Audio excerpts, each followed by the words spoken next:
That's coming out of Europe. Is that going to affect the grants as well? Not in the short term. It's any grant that's in the pot now that's secure. And I say some of them run to March 22, and some to 23 as well. So they're all guaranteed. So anything the Humber has got now, and anything I sort of talk about, that's guaranteed.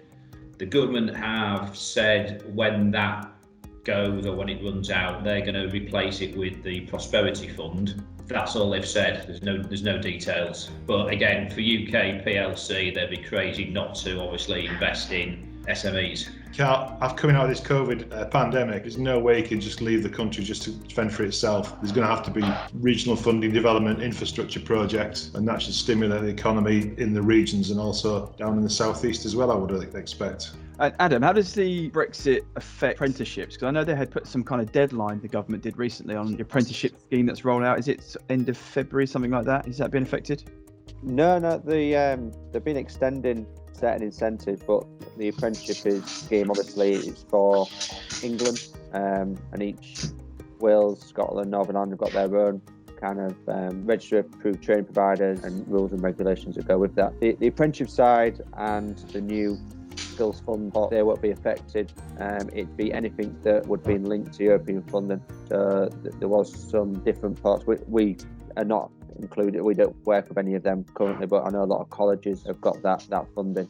So that will run out at a certain point. A bit like Phil was saying with the grant, they'll have to come up with what else they're going to put in place. The adult education budget still going, but there's a new procurement round coming out in January, and that might be where they input the new level 3 funded qualifications that they're looking to upskill the nation with, should we say. It's quite a positive, it's quite an exciting time.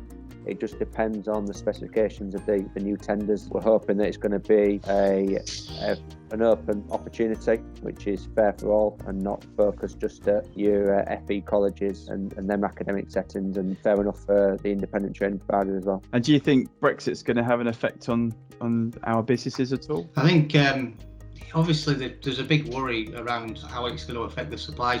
Obviously it depends on if your business is linked to the European market, and a lot of the businesses I work with, deal with, won't necessarily be at that scale, but inevitably as it filters down to the sort of the real economy, as I say, in terms of the businesses. So there is a real worry that there's going to be a hit on the supply chain coming in and out of Europe, because there's instantly going to be, you're not going to be able to move in and out of Europe after the end of this year.